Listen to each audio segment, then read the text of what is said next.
మొదటి రాజుల గ్రంథము 19వ అధ్యాయము మొదటి 4 వచనాలను ఒకసారి చదువుతున్నాను. మీ బైబిల్ గ్రంథాల్లో చూడాలని కోరుతున్నాను. ఏలియా చేసినదంతయు అతడు ఖడ్గము చేత ప్రవక్తలందరినీ చంపించిన సంగతియును ఆహాబు యెజెబెలునకు తెలియజెప్పగా యెజెబెలు ఒక దూత చేత ఏలియాకు ఈ వర్తమానం పంపించెను. రేపు ఈ వేళకు నేను నీ ప్రాణమును వారిలో ఒకని ప్రాణం వలె చేయని ఎడల దేవుడు నాకు గొప్ప అపాయము కలుగజేయునుగాక. ఈ దినాన్న మనము ఒత్తిడిని ఎలా జయించాలో నేర్చుకుందాం. ప్రియమైన బిడ్డలారా, ఎస్, మన జీవితాల్లో ప్రతి ఒక్కరు చిన్నప్పుడు చిన్నపిల్లలు స్కూల్కి వెళ్ళేటప్పుడు వాడికి ఉండే ఒత్తిడులు వాడికి, యవ్వన కాలంలో ఉండేటప్పుడు యవ్వన కాలంలో ఉండే ఒత్తిడులు యవ్వనస్తులవి, మధ్య వయసులో ఉన్నప్పుడు కుటుంబ జీవితంలోనికి అడుగుపెట్టినప్పుడు వారి ఒత్తిడులు వారివి, వృద్ధాప్యంలోనికి వచ్చిన తర్వాత ఆ ఒత్తిడులు.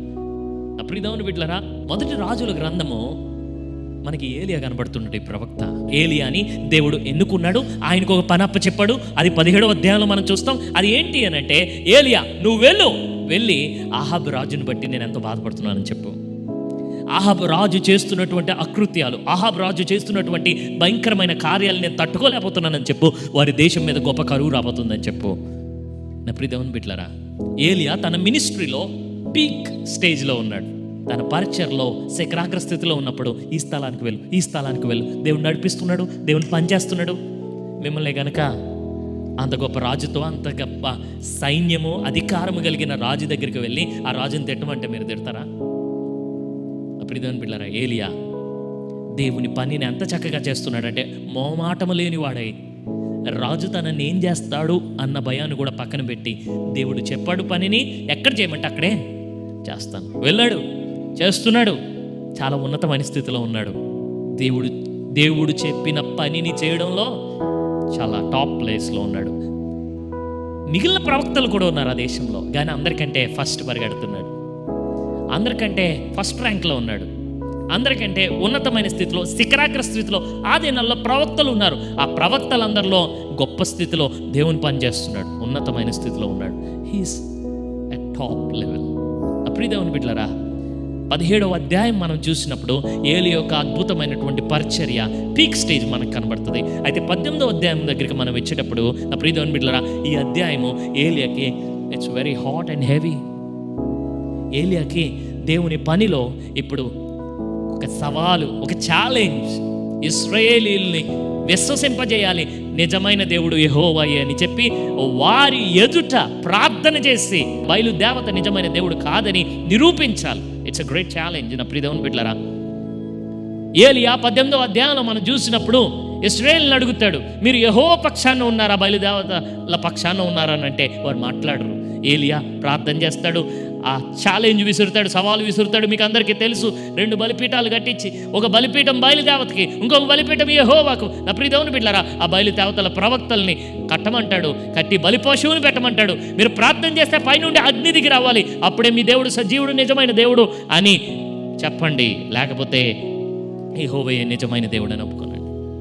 ప్రియమైన బిడ్డలారా, ఇశ్రాయేలీయుల ముందు నిరూపించడానికి వారితోటి సవాలు చేశాడు. బయలుదేవతల ప్రవక్తలతోటి సవాలు విసిరినప్పుడు ఆ బయలుదేవతల ప్రవక్తలు ఉదయం నుంచి సాయంత్రం దాకా అగ్నిని దిగి రమ్మని పంపమని వారి దేవతని గోజాడుతూ ఉంటారు, రక్తాలు వచ్చేటట్టు కొట్టుకుంటూ ఉంటారు. ఆ 18వ అధ్యాయంలో వారికి సమయం ఇచ్చి ఇంకా ఆపండి, నేను చూడండి ప్రార్థన చేస్తే పైనుంచి అగ్ని దిగి వస్తుంది, నా దేవుడు సజీవుడు అని చెప్పి మామూలుగా కాదండి ఓయ్ అని చెప్పి బలిపీఠాన్ని తడపమంటాడు. ప్రియులరా, బలిపీఠం పైన ఉన్న కట్టెలు తడిస్తే అవి మండుతాయండి, మండుతాయా? పొయ్యిలో కట్టెలు పెట్టి వంట చేసేవారికి తెలుసు, కట్టెలు తడిస్తే మండుతాయా? ఆ కట్టెలను తడపమన్నాడు, బలిపీఠాన్ని తడపమన్నాడు, బలి పశువుని పెట్టాడు, తడపమన్నాడు. నా ప్రియమైన బిడ్డలారా, ప్రార్థన చేయక పై నుండి అగ్ని దిగి వచ్చింది. ఆ 18వ అధ్యాయంలో ఎప్పుడైతే ఇశ్రాయేలీయులు ఈ అద్భుతాన్ని చూసి, దేవుని యొక్క ఘనతను చూసి, దేవుని యొక్క మహా అగ్ని పైనుంచి దిగిరావడం చూసి వారు దేవుని వైపు తిరుగుతారో, వారు మూర్ఖత్వాన్ని విడిచిపెట్టారో, వారు ప్రభు దగ్గర పశ్చాత్తాపడ్డారో, ఏలియా ప్రార్థన చేస్తాడు, వెంటనే దేవుడు వర్షం వస్తుందని తెలియజేయగా ఏలియా అంటాడు, ఆహాబు నువ్వు ఇంటికి వెళ్ళిపో, గొప్ప వర్షం రాబోతుంది. ఎందుకనంటే నా పేరు పెట్టబడిన నా జనులు తమ్మును తాము తగ్గించుకుని పశ్చాత్తాపడి పాపాన్ని విడిచిపెట్టి నన్ను వేడుకుంటే నేను తప్పక క్షమిస్తాను, వారి దేశాన్ని స్వస్థపరుస్తాను అని దేవుడు వాగ్దానం చేశాడు. ఏలియా దేవుడిచ్చిన వాగ్దానం నెరవేరుస్తాడు. అహాబు వర్షం కురుస్తుంది, ప్రజలు దేవుని వైపు తిరిగారు. నిన్ను బట్టి ప్రజలందరూ దేవతల వైపు తిరిగితే నన్ను బట్టి నేను ఈ దినాన్న నిరూపించిన దానిని బట్టి ఇదిగో ఇశ్రాయేలీయులు దేవుని వైపు తిరిగారు అని చెప్పి ఏలియా ఆహాబు రాజుతో ఇంటికి వెళ్ళిపోనంటే ప్రార్థన చేస్తాడు ప్రియులరా.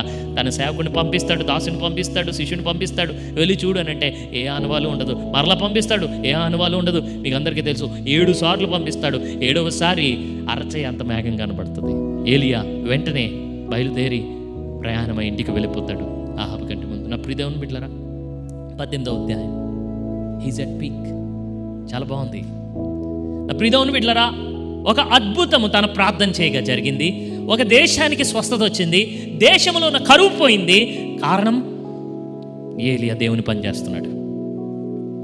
ఏలియా దేవుని కొరకు పని చేస్తున్నాడు. ఇశ్రాయేలు దేవుని వైపు తిరిగిపోయాడు.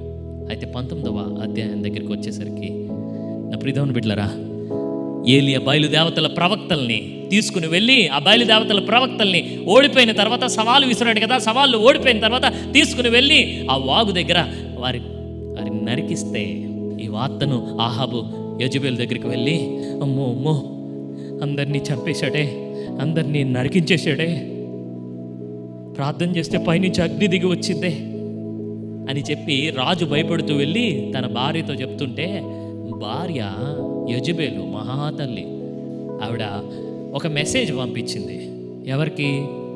ఏలియా ప్రవక్తకి. డైరెక్ట్గా వెళ్ళి కూడా కాదు, తన దగ్గర ఉన్నటువంటి ఒక సేవకునితోటి ఒక వార్త పంపించింది. అది ఏంటి అని అంటే, ఏలియాతో అంటుంది, రేపు ఈ దినానికల్లా నిన్ను నరికైపోతే నా పేరు మార్చేసుకుంటాను. అంటే మన భాషలో చెప్పుకుంటే ఇలా ఉంటుందేమో, రేపటికల్లా నీ మెడకాయ మీద తలకాయ తీయకపోతే నా పేరు యెజెబెలే కాదు, నేను చచ్చినంతొట్టు అని అంది.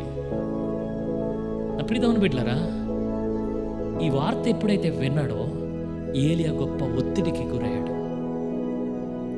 ఏలియా గొప్ప ప్రవక్త.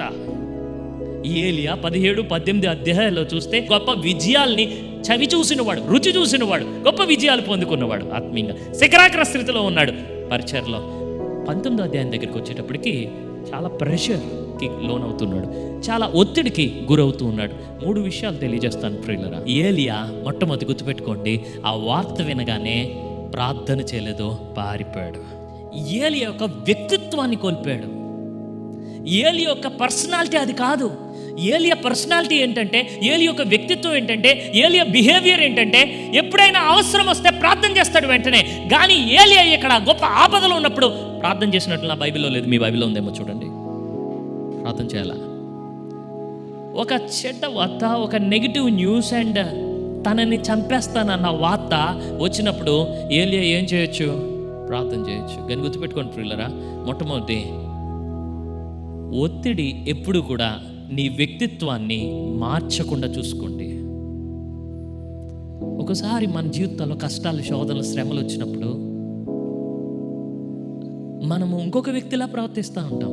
ఇతనేనా ఇలా మారిపోయాడేంటి అని అనిపిస్తూ ఉంటుంది. నా ప్రియదేవుని బిడ్డలారా, never allow pressure to reduce your personhood. కొంతమందిని చూడండి ప్రియులరా, వారు ఎప్పుడైతే ఒత్తిడికి గురవుతారో వారి ఆలోచన విధానమే మారిపోతూ ఉంటుంది. వారి కనీసము ఇంతకు ముందు ఆలోచించినట్లుగా కూడా ఆలోచించలేకపోతూ ఉంటారు ఒత్తిడికి గురైనప్పుడు. నా ప్రియదేవుని బిడ్డలారా, see Elijah here, he didn't even pray. కనీసం ప్రార్థన చేయలేదు. వెంటనే చేసిన పని ఏంటంటే పారిపోయాడు. మన జీవితాల్లో కూడా రకరకాల కష్టాలు, శ్రమలు, ఒత్తిడులు వచ్చినప్పుడు క్రైస్తవ వ్యక్తిత్వాన్ని కోల్పోకండి. మీరు క్రైస్తవులు అన్న విషయాన్ని గుర్తుపెట్టుకోండి. మన పర్సనాలిటీ ఏంటి, మన వ్యక్తిత్వం ఏంటి, మన ప్రవర్తన ఎలా ఉండేది ఒకప్పుడు ఒకసారి చూసుకోండి. ఎలా ఉండేది మన ప్రవర్తన? ఇది మనం ప్రవర్తించే విధానం కాదు. నేను ఎలా ప్రవర్తించానేంటి రియలైజ్ అవ్వండి. ఒత్తిడిలో ఉన్నప్పుడు, కష్టాలు వచ్చినప్పుడు, శోధన వచ్చినప్పుడు సడన్గా మన బిహేవియర్ మారిపోతూ ఉంటుంది. సడన్గా మన పర్సనాలిటీ మారిపోతూ ఉంటుంది. నా ప్రియదేవుని బిడ్డలారా, మనము ప్రవర్తించవలసిన వారి కింద ప్రవర్తించక ప్రవర్తించకూడని విధముగా ప్రవర్తిస్తూ ఉంటాం. నా ప్రియదేవుని బిడ్డలారా, బైబిల్ గ్రంథంలో మనం చూసినప్పుడు తన వ్యక్తిత్వాన్ని కోల్పోతూ భక్తులైన వారు ఒత్తిడికి గురైనప్పుడు వారి వ్యక్తిత్వాన్ని కోల్పోతూ వేరు వ్యక్తుల్లాగా ప్రవర్తిస్తున్నట్లుగా మనకు అనిపిస్తూ ఉంటుంది. దావీదు అపవాది చేత శోధింపబడ్డాడు, ఒత్తిడికి గురయ్యాడు, చూశాడు వేశ్యవాన్ని. ఒక ఒత్తిడి. దావీదులా ప్రవర్తించలేదు అక్కడ. నాకు చదివినప్పుడు దావీదేనా అని అనిపించింది. నా ప్రియమైన బిడ్డలారా, దావీదులాగా అస్సలు ప్రవర్తించలేదు అక్కడ. దావీదు అక్కడ ఒక అన్యుడిలా ప్రవర్తించాడు. తన భర్తని పిలిపించాడు, తనతోటే ఉత్తరం పంపించాడు సైన్యాధిపతికి. ఎక్కడైతే తనకి ఎక్కువ ప్రమాదం అక్కడ తిన్నని పెట్టు, ఇతడు యుద్ధంలో చనిపోయినట్లుగా. నీవు దీన్ని మనము పిక్చరైజ్ చేద్దాం. నా ప్రియమైన బిడ్డలారా, తన చేతిలో ఉన్న ఉత్తరాన్ని కనీసం తీసి చదవలేదు. రాజు మీద ఉన్నటువంటి ప్రేమతోటి, నమ్మకంతో దావీదు మోసం చేశాడు. దావీదుని అపవాది పాపం చేయడానికి ఒత్తిడికి గురి చేయగా దావీదు యొక్క బిహేవియర్ మారిపోయింది, దావీదు యొక్క ప్రవర్తన మారిపోయింది. నా ప్రియమైన బిడ్డలారా, డోంట్ రెడ్యూస్ యువర్ పర్సన్హుడ్. మీ వ్యక్తిత్వాన్ని మార్చుకోకండి.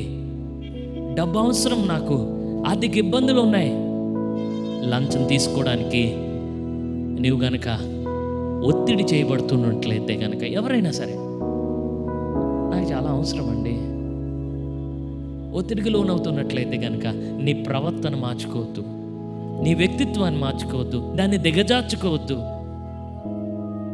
యోసేపండి, పొతిఫరు భార్య ఒత్తిడి చేస్తుంటే బిహేవియర్ మార్చుకోలేదు.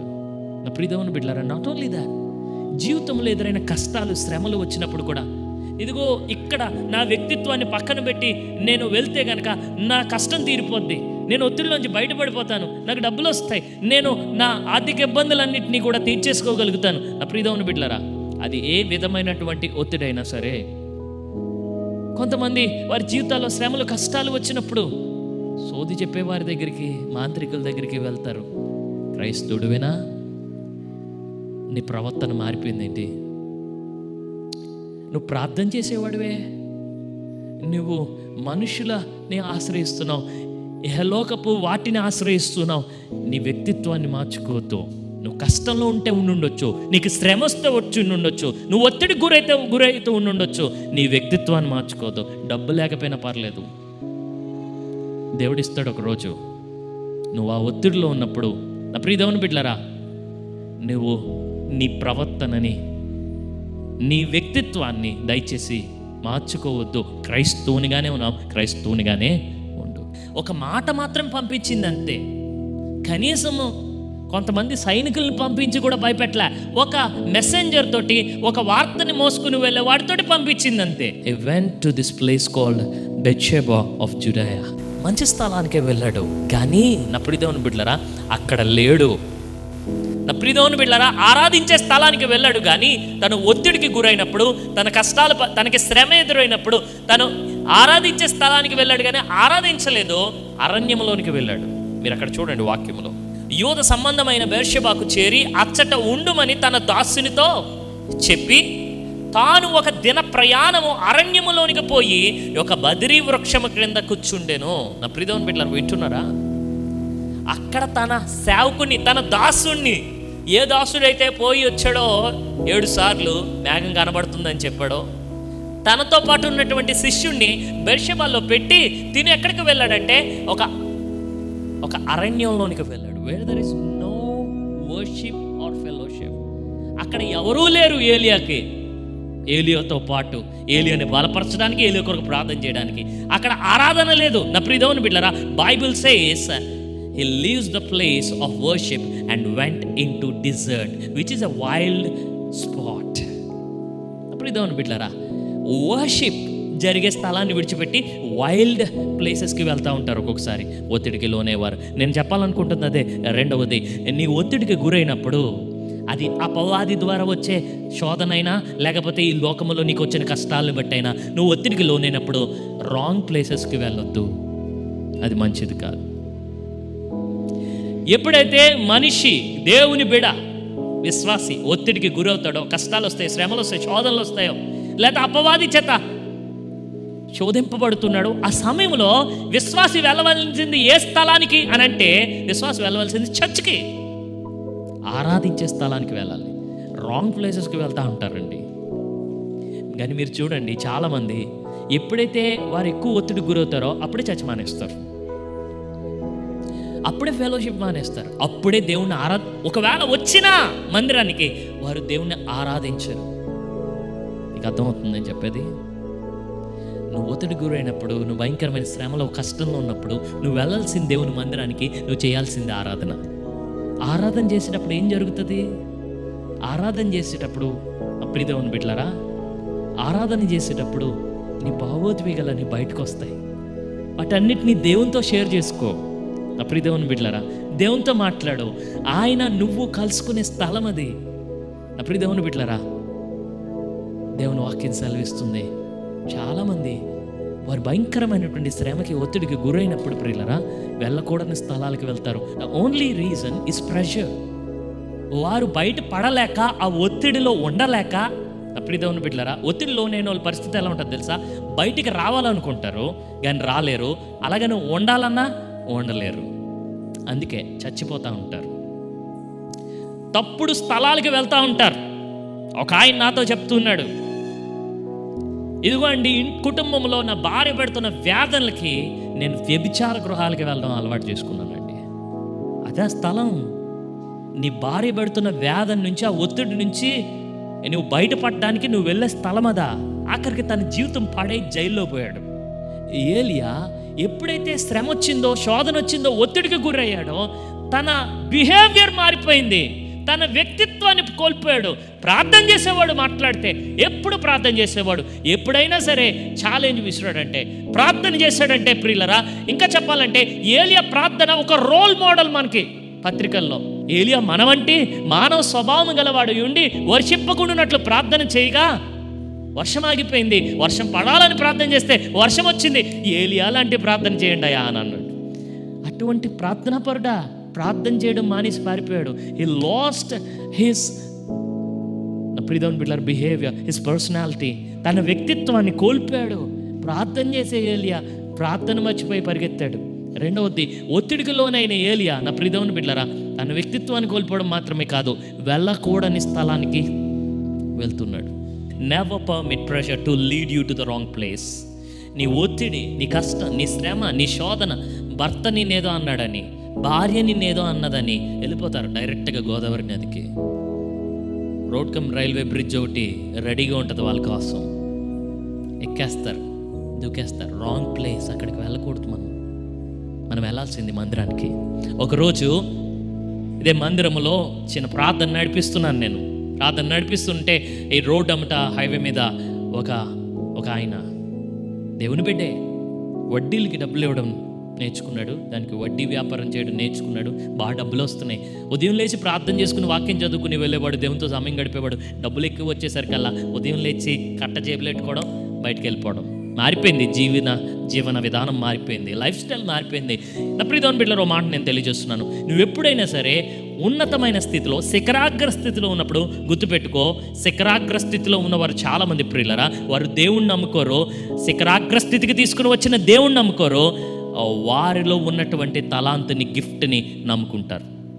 నేను వాక్యం చెప్తున్నప్పుడు దేవుడు నన్ను బాగా వాడుకుంటుంటే, నాకు కమ్యూనికేషన్ స్కిల్స్ బాగున్నాయి, నేను విరివిగా మాట్లాడతాను, నా వాగ్దాటి బాగుంది, నేను మాట్లాడితే ఎవరైనా సరే పడిపోవలసిందే అని నేను అనుకుని నా వాగ్దాటిని నమ్ముకుంటే నేను పడిపోతాను అక్కడే.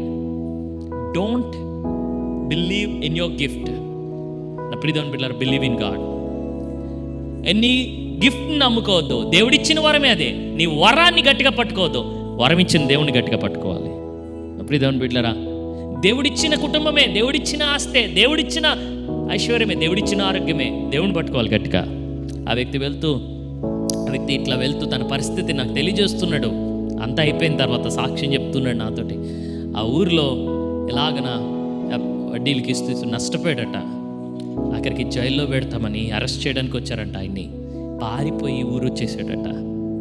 ఇప్పుడు ఇక్కడ చిన్న మందిరం కింద అప్పుడే కన్స్ట్రక్షన్ జరుగుతుంది, చిన్న ప్రార్థన నడిపిస్తున్నాం. ఇలా వెళ్తూ గోదావరి నదికి వెళ్తున్నాడు, దూకి చచ్చిపోదామని. ఇలా వెళ్తూ ఆఖరికి ఒక్కసారి మందిరంలోనికి వెళ్ళిపోదామని, చచ్చిపోవడానికి మందిరంలోనికి వచ్చాడు. నేను కీర్తన చదివిస్తున్నాను ఉత్తర ప్రత్యుత్తరాలుగా. అది 87వ కీర్తన, 73వ కీర్తన, నాకు సరి జ్ఞాపకం లేదు, 73వ కీర్తన అనుకుంటా. ఇలా ఉత్తర ప్రత్యుత్తరాలుగా నేను ఒక వచనం, కాంగ్రిగేషన్ ఒక వచనం. ఇలా ఉత్తర ప్రత్యుత్తరాలుగా చదువుతుంటే తను చదివే వచనమేమో తను దేవునితో తన పరిస్థితి కనబడుతుంది.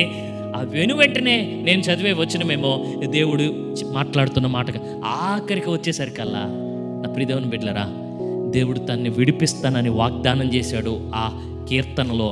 నా ప్రియ దేవుని బిడ్డలారా, ఆత్మహత్య చేసుకోవడానికి ఒక తప్పుడు స్థలానికి వెళ్ళేవాడు దేవుని దగ్గరికి వచ్చినందుకు వెళ్ళలేకపోయాడు. దేవునికి స్తోత్రం. ఎందుకు నేను తెలియజేస్తున్నానంటే, రాంగ్ ప్లేసెస్కి వెళ్ళకండి, జీవితాలు నాశనం అయిపోతాయి. ఒత్తిడిలో ఉన్నప్పుడు దేవుని దగ్గరికి రండి. This is the right place when you are in pressure. This is the right place.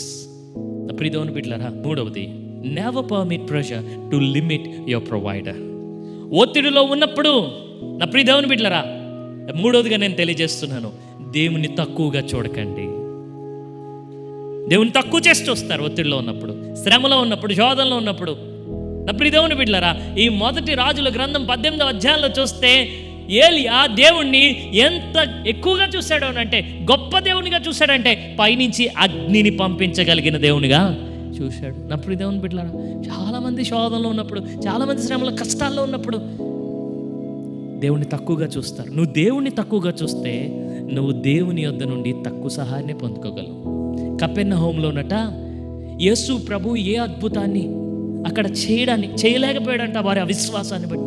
నజరేతులో అయితే యేసు ప్రభుని చూసి వారు అంటున్నారు, మరియ యోసేపుల కొడుకు కదా, మా కళ్ళ ముందే కదా పుట్టి పెరిగిన వాడు. ఈయన దేవుడు అంటాడేంటి? వారు యేసు ప్రభుని అంగీకరించలేకపోయారు. యేసయ్యని ఒక వడ్రంకి వాని వాళ్ళే చూశారు, తక్కువగా చూశారు. అందుకే వారు యేసయ్య దగ్గర ఏ అద్భుతాన్ని పొందుకోలేదు. వాక్యంలో మీరు చూడండి, నజరేతులో ఆయన ఏ అద్భుత కార్యాన్ని దాని తర్వాత చేయలేకపోయాడు.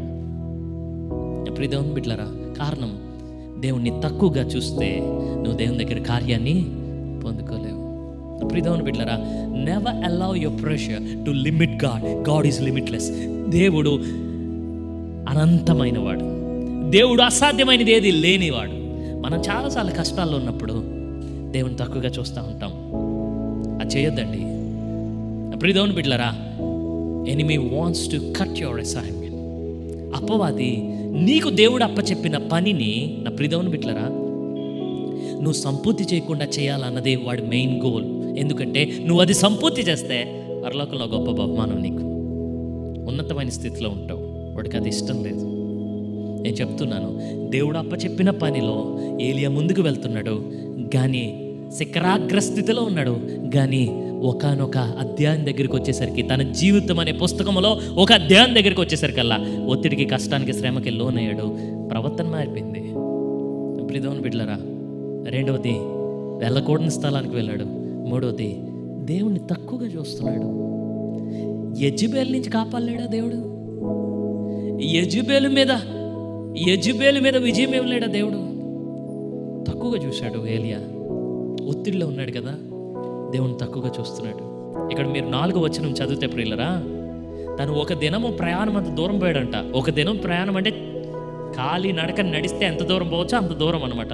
అంత దూరం పోయి ఒక బదిరి వృక్షం కింద కూర్చున్నాడు. పని చేయట్లా, దేవుని పనిలో వెళ్ళాడు. నా ప్రియ దేవుని బిడ్డలారా, ఒక బదిరి వృక్షం కింద కూర్చుని ఏం చేస్తున్నాడంటే, మరణాపేక్ష గలవాడే, సూసైడల్ టెండెన్సీ అంటారు మన భాషలో చెప్పాలంటే, ఆత్మహత్య చేసుకోవాలన్న కోరిక గలవాడై, మరణాపేక్ష గలవాడే ఏమంటున్నాడంటే, నా పితరుల కంటే నేనే సూపర్ కాదు దేవా, నేను ఇప్పటి వరకు సాధించింది చాలు. నేను చాలా కార్యాలే చేశాను, ప్రార్థన చేస్తే పైనుంచి అగ్ని దిగి వచ్చింది, నీ పవర్ ఏంటో చూపించాను, నీ వైపు ఇశ్రాయేల్ చాలా పనులే చేశాను నీ కోసం. ఇంక ఈ కష్టాలు తట్టుకోవడం నా వల్ల కాదు. నా పితరుల కంటే నేను గొప్పోడినని నేనేమీ అనుకోవట్లేదు. ఇంతటితోటి నన్ను తీసేసుకోవా, పులి స్టాప్ పెట్టేద్దాం అనుకుంటున్నాను జీవితానికి. ఓ మాట తెలియజేస్తున్నాను ప్రియుల, జాగ్రత్త వినండి. దేవుణ్ణి తక్కువగా చూస్తున్నాడు, తన్ను తాను తక్కువగా చూసుకుంటున్నాడు. దేవుణ్ణి నువ్వు తక్కువగా చూడొద్దు. నా ప్రియ దేవుని బిడ్డలారా, దేవుణ్ణి నువ్వు తక్కువగా చూసుకుంటే మానవ జీవితము వ్యర్థం అనిపిస్తుంది, బతకడం వేస్ట్ అనిపిస్తుంది. దేవుని తక్కువగా చూస్తున్నాడు, చచ్చిపోదాం అనుకుంటున్నాడు. నా ప్రియ దేవుని బిడ్డలారా, ఎప్పుడు గుర్తుపెట్టుకోండి, దేవుడు ఏదైతే మనకి పని చేయడానికి పని అప్పగించాడో ఆ మార్గము సుఖంగా ఉండదు. గతుకులు ఉంటాయి, బంప్స్ ఉంటాయి, బెండ్స్ ఉంటాయి, కానీ అది ఎండ్ కాదు. ఏ ఏలియా తెలుసా దేవుని తక్కువగా చూస్తుంది? కరువులో కాకోలంతో ఆహారం దేవుడు పెట్టేస్తే తిన్నాడు చూసావా, ఆ ఏలియా. ఏ ఏలియా తెలుసా దేవుని తక్కువగా చూస్తుంది? ఒక్కొక్కసారి ప్రియులరా మనం మర్చిపోతాం. మన గత కాలంలో మనల్ని ఎర్ర సముద్రం దాటించాడు దేవుడు. ఇశ్రాయేలు మర్చిపోయారు. అరణ్యంలోనికి వెళ్ళేసరికల్లా మాకు ఆహారం ఏది, దేవుని తక్కువగా చూస్తున్నారు. మాకు మంచి నీళ్ళేవి, దేవుని తక్కువగా చూస్తున్నారు. గత కాలంలో దేవుడు వారి జీవితంలో చేసిన కార్యాలన్నింటినీ మర్చిపోయారు ప్రియులరా. దేవుని తక్కువగా చూస్తున్నారు. మన జీవితాల్లో, మీ జీవితాల్లో మీరు ఒక్కసారి ఆ ఒత్తిడిలో ఉన్నప్పుడు ఒక్కసారి గత కాలంలో దేవుడు నీకు ఎలా సహాయం చేశాడో, శక్తినిచ్చాడో, బలపరిచాడో, ఎలాగ నిన్ను దాటించాడో ఎర్ర సముద్రాన్ని, ఎలాగ నీకు విజయం ఇచ్చాడో, అరణ్యంలో ఆహారం పెట్టాడో, పోషించాడో జ్ఞాపకం చేసుకోండి. దేవుని తక్కువగా చూడకండి. కరోనా వచ్చింది, దేవుని తక్కువగా చూడకండి. ఆర్థిక ఇబ్బందులు దేవుని తక్కువగా చూడకండి. ఓడిపోయారు మీరు, దేవుని తక్కువగా చూడకండి. ఏలియా దేవునితో అంటున్నాడు, నేను నీ దగ్గరికి వచ్చేస్తాను దేవా, నేను ఇంటికి వచ్చేస్తాను దేవా, ఇంకా చాలు దేవా. నా ప్రియమైన బిడ్డలారా, దేవుడు ఏం చేస్తున్నాడు తెలుసా? తిండి తినకపోతే ఏలియా చచ్చిపోతాడని ఆహారం పంపించాడు. అంటే దాని అర్థం ఏంటి? రమ్మనా ఉండమనా? ఏలియా నువ్వు వచ్చేయకూడదు, నీవు నన్ను సంపూర్ణంగా మహిమపరిచి రావాలి, నువ్వు పనిని సంపూర్తి చేసి రావాలి. You should leave a legacy on earth. ఏలియా అంటే రా అని ఏలియాని దీవించిన, ఆశీర్వదించిన, నడిపించిన, అభిషేకించిన దేవుణ్ణి మహిమపరిచేటట్లుగా ఏలియా అంటే రా అని చెప్పుకునే అంతవరకు కూడా నువ్వు పని చేసి నా దగ్గరికి రావాలి. ఇల్లరా చాలామంది పుడతారు, దేవుడు అప్ప చెప్పిన పనిని సంపూర్తి చేయకుండా వెళ్ళిపోతారు. దేవునికి మహిమ లేదు. Mother Teresa she left a legacy on earth. ఒక దేవుని బిడ్డ ఎంతగా ప్రేమిస్తాడో చూపించి లోకానికి వెళ్ళింది. దేవుని నామాన్ని మహిమపరిచి ఘనత తీసుకొచ్చి వెళ్ళింది. విలియం కేరీ, దేవుని బిడ్డలు ఎంత భయంకరమైన పరిస్థితుల్లోనైనా దేవుని పరిచేసి జీవితాన్ని కట్టగలరని ఆ దినాల్లో ఉన్నటువంటి సోషల్ ఈవిల్ని, సామాజిక రుగ్మతల్ని, భయంకరమైనటువంటి సమాజంలో పేరుకుపోయినటువంటి భయంకరమైన మూఢ ఆచారాల్ని నిర్మూలించడానికి విలియం కేరీ రాజా రామ్మోహన్ రాయ్తో కలిసి నడుంకట్టుకుని ఆ భారతదేశంలో ఉన్నటువంటి ఆ చీకటి కార్యాలన్నిటికీ పులి స్టాప్ పెట్టడానికి నడుం కట్టుకుని ఇండియాకు వచ్చి నా ప్రియమైన బిడ్డలారా దేవుని పనిని సంపూర్తి చేసి వెళ్ళాడు. ఈరోజు ఈ వాక్యం వింటున్న మిమ్మల్ని అందరినీ ఒక ప్రశ్న వేస్తున్నాను. ఒత్తిడిలో, శ్రమలో, కష్టంలో దేవుని పనిని పక్కన పెట్టేసేవేమో. దేవుణ్ణి ఘనపరిచేంత వరకు కూడా నీ పని అవ్వలేదు భూమి మీద. యేసు ప్రభు పుట్టుకకు పని ఉంది. ఈరోజు దేవుని చేత రక్షింపబడిన మనందరికీ పని ఉంది. ఆయన తండ్రిని మహిమపరిచి వెళ్ళాడు తండ్రి దగ్గరికి. ప్రియమైన బిడ్డలారా, you can't leave earth without legacy of the goodness of God. దేవుని యొక్క మంచితనాన్ని నీ పని ద్వారా, నీ జీవితం ద్వారా లోకానికి చూపించకుండా నువ్వు దేవుని దగ్గరికి వెళ్ళడానికి వీల్లేదు. దేవుడు తన దూతను పంపించాడు, ఆహారం పెట్టాడు. ఏలియా ఒత్తిడిలో ఉన్నాడు. ఏలియాకు ఇప్పుడు కావాల్సిందే నా ప్రియమైన బిడ్డలారా శక్తి మాత్రమే కాదు, దేవుని యొక్క సన్నిధి. దేవునికి స్తోత్రం. దేవుడు నిన్ను ప్రేమిస్తున్నాడు. God still loves you. దేవుడు నిన్ను ఇంకా ప్రేమిస్తున్నాడు. నువ్వు ఆయనకి ఎంత దూరంగా పారిపోయినా, నువ్వు ఆయన్ని విడిచిపెట్టి వేసి వెళ్ళకూడని స్థలాలకు నువ్వు వెళ్తున్నా, ఆయన సన్నిధి నీకు అనుగ్రహించడానికి ఆయన సిద్ధంగా ఉన్నాడు. ఆయన సన్నిధికి దూరంగా నాశనమైపోతాం. ఆయన పని చేయకుండా మనం పాడైపోతాం. దేవుడు ఎవరిని ఏ పని కొరకైతే పెట్టాడో ఆ పని చేయడంలోనే వారికి జీవం ఉంది. భూమి తిరగాలి, సూర్యుడు వెలుగునివ్వాలి, మనిషి విశ్వాసి దేవుని కొరకు పని చేయాలి. ఆ పని చేయడం ద్వారానే బతుకుతాడు. పని చేయడం మానేస్తే చచ్చిపోతాడు. ప్రియమైన బిడ్డలారా, ఏలియా చచ్చిపోవడం దేవునికి ఇష్టం లేదు. ఏలియా పద పని చేద్దు, కానీ పని చేయడం మానవద్దు. దేవుని పనిని ఆపొద్దు. దేవుని తక్కువగా చూడకండి. అబ్రహాము 25 సంవత్సరాలు దేవుని తక్కువగా చూడలేదు. మోషే ఎర్ర సముద్రం ముందు నిలబడినప్పుడు దేవుణ్ణి తక్కువగా చూడలేదు. ఆ సముద్రం కంటే గొప్పవాడు దేవుడు అన్నట్లు. దావీదు గొలియాతు ముందు నిలబడినప్పుడు దేవుని తక్కువగా చూడలేదు. పౌలు అన్య రాజుల ముందు నిలబడినప్పుడు దేవుని తక్కువగా చూడలేదు. ఒత్తిడిలో ఉన్నప్పుడు దేవుని తక్కువగా చూడకండి. ఆ గాడ్ ఈ still in miracle working business. ఇంకా ఆయన అద్భుతాలు చేయగలిగిన దేవుడు, నిన్న నేడు నిరంతరం ఏకరీతిగా ఉన్న దేవుడు. దేవునికి స్తోత్రం. 3 విషయాలు చెప్పాను ఒత్తిడిని జయించడానికి. మీరు ఒత్తిడిలో ఉన్నప్పుడు నా ప్రియదేవుని బిడ్డలారా, మీ వ్యక్తిత్వాన్ని మార్చేసుకోకండి, మీ ప్రవర్తనని మారిపోనివ్వకండి, మీ బిహేవియర్ని మార్చుకోకండి, వ్యక్తిత్వాన్ని కోల్పోకండి, ఒక అన్యుడిలా ప్రవర్తించకండి. మీరు ఒత్తిడిలో ఉన్నప్పుడు ఒకసారి ఆలోచన విధానాలు మారిపోతూ ఉంటాయి, మార్చుకోకండి, విశ్వాసిగానే ఆలోచించండి.